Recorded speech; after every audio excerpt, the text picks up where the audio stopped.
PaK-43, and today is going to be an inbox review on this new kit I just picked up. It is a Krupp Ardelt, probably company, Waffenträger 88mm PaK-43 tank destroyer. Now, if anybody wants to know Waffenträgers, they're kind of these things that I don't think they really made very many of them. I think they made one of these, but they didn't make very many of them. Basically what they were was usually an 88 or something like that was mounted directly onto an obsolete chassis like this, which is an extended Panzer 38T chassis. And the gun could actually come off and be placed on the ground like an anti-tank gun. So this means kind of weapon carrier or something like that. So it basically carries around this weapon, but the weapon can be removed. And then the vehicle then works like an ammunition transporting thing. And yeah, so this kit, as you can see here, it comes with a copper tube for like some kind of, piston that'll make it go up and down. Got some shells, an empty shell, and then some photo etch here, and a metal gun barrel for the 88mm gun. Back, you got a nice view of it there. And then the box art on the sides. Alright, so we're going to open it up. And what we have first of all is advertisement. That includes the same kit again. And some cars and things, and there's a hat server. I've seen that before.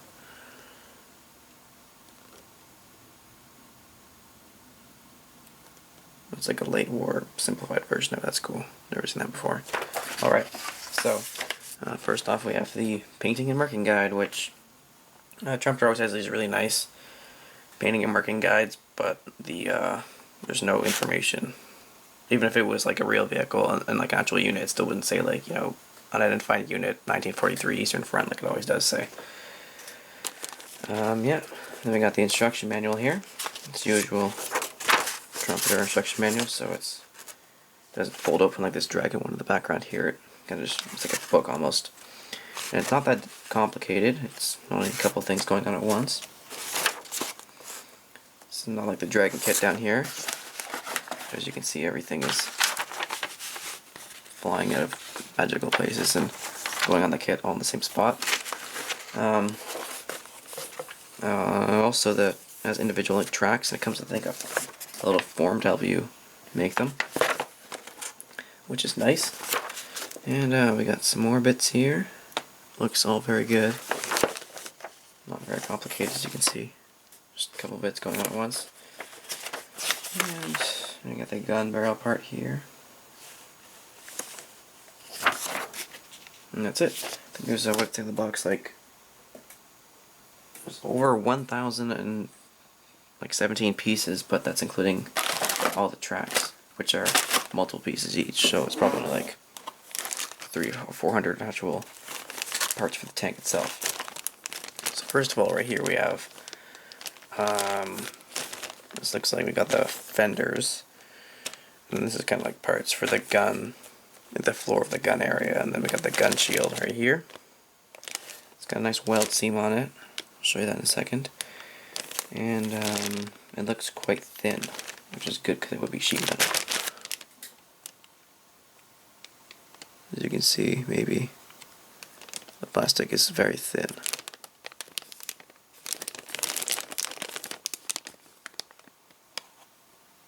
It's a bit thick, but it's good. And you got the weld seams on the edges there. You can see that. It's very nice. And it's actually not like a recessed weld seam like it's in MC. It actually kind of sticks out a bit, but it's really good. It's not too extravagant. It's a German vehicle after all. And what we have over here is a sprue with a whole bunch of holes in it. Like something obviously went here, and something obviously used to be here. It's interesting.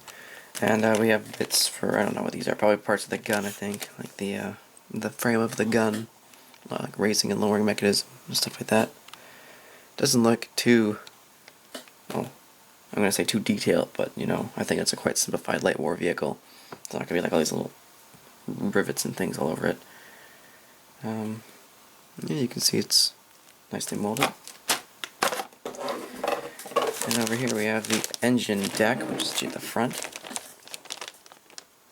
once again, it's got nice detail. And all these hinges there look very nice. And we got little bits here. This is like ammo under the floor of the gun. Right here, and we got little bits of piping, probably exhaust and things like that. Radio. Nice radio there. So yeah, no complaints so far. Once again, we got more little bits here. The jack.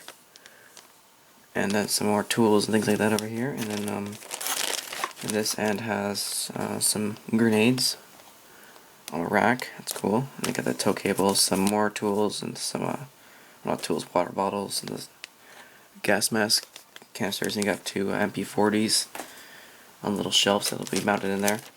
And then in here, what looks like, oh, inside here, if I can get that open, it's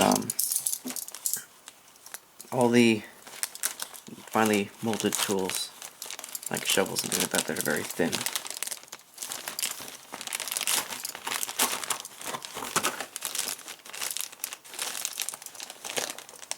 Let me get this. There we go. You can see that they're very finely molded tools in there.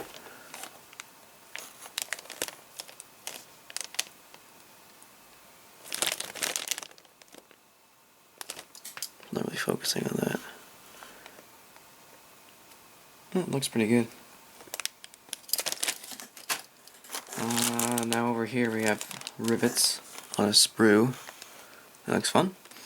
And we got the gun barrel here, and sorry, not the barrel, the muzzle. And then the barrel and halves here, but there's a metal one in the kit, so don't use these.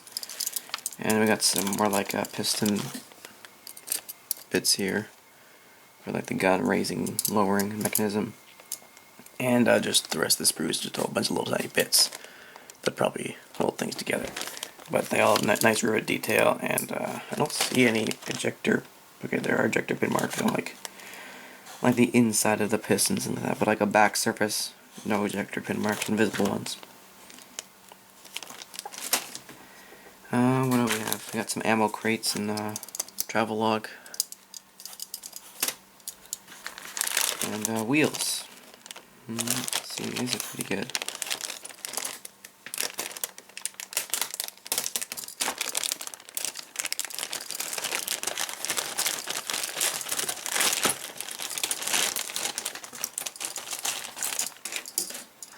Alright.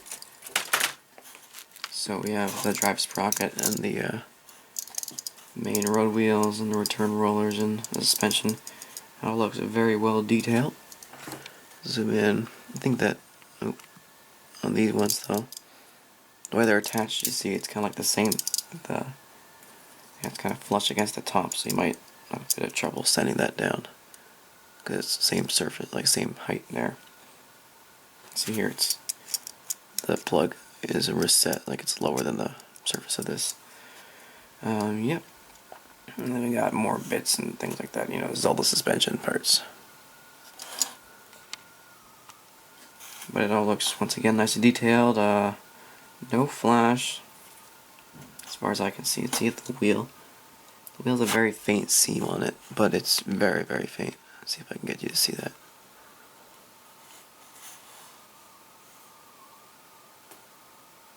There's a very, very faint seam along the edge of the wheel. Alright, and now we get to the good stuff. We have some ammo. And they're actually one piece, not halves, and the shells are actually hollow.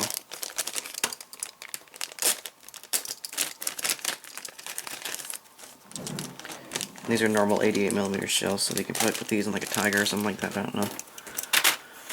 As you can see, we have some shells there.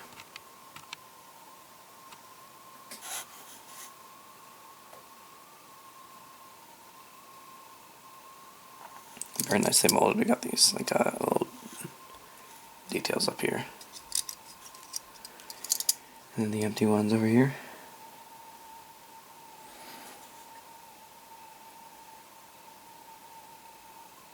Very nice. Alright, and then we have decals, which is just German crosses, and like a driver's control panel decal, and kill marks. Lots of them. No, it doesn't say manufacturer, but they're probably okay. And then right here we have some fun tracks. This looks like a lot of tracks. Each one of these is like 2 tracks put together with a whole bunch of little bits on them. I can put these little parts here which help you align them. I thought there was a form in here somewhere. Maybe I missed it. Thought maybe there was, I don't know. I thought it showed that in the instructions. I think it's that part though. Alright, and then we also got all these little things here. These are all the pins. That's 1, 2, 3, 4, 5, 6, 7, 8, 9, 10, 11, 12, 13, 14, 15, 16, 17, 18, 19, 20. Hold on, there's more. Okay, you know, each one's like...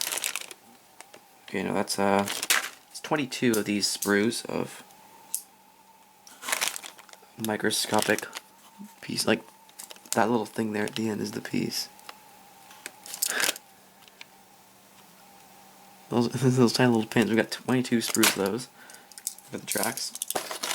And then we got the hull here, which is very basic because it's a Hetzer, or an elongated Hetzer. But yeah, and then here we got the coppery duct. That's in the other kit. And then we got the 88mm barrel. Nice and slide molded. Not sorry, slide molded, what am I saying? Okay, it's metal.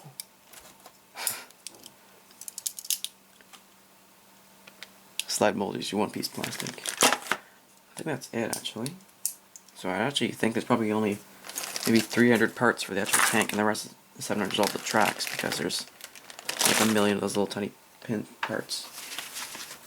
But yeah, I'm actually not going to build this kit. I'm going to use the gun from it and put it on the frame of the 120mm gun. Then I'm going to take the tracks and put them on the Hetzer, if the tracks don't kill me first. But yeah, the Waffenträger, it looks good.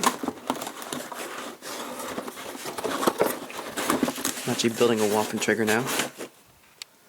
My latest project is Panzer IV Waffenträger. Here we have the 120mm gun, and this is the Panzer IV-B chassis that I have obviously chopped up somewhat. I took the engine deck and cut the middle turret part out and slid it forward. So I had to do some filling and some weld seams on it. Made some kind of big, ugly, purposeful weld seam to make it look like they kind of did in the field. And then this gun's going to be here. Though of course, yeah, the real Panzer IV Waffenträger was extended, and the chassis was slightly extended, and also it kind of it gets like lower down at the back. But I'm just going to do a normal Panzer IV. I'm going to kind of make my own, but I'm pretty sure it didn't even exist anyways.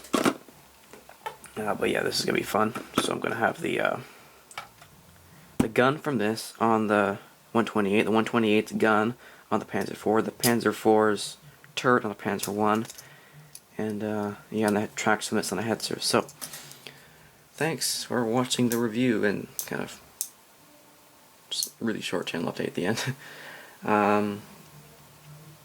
Yeah, this looks like a nice kit. The tracks alone are probably worth quite a lot of money because this kit, I think I got it for like $30-something. When like just the gun itself, I could buy it for like 26.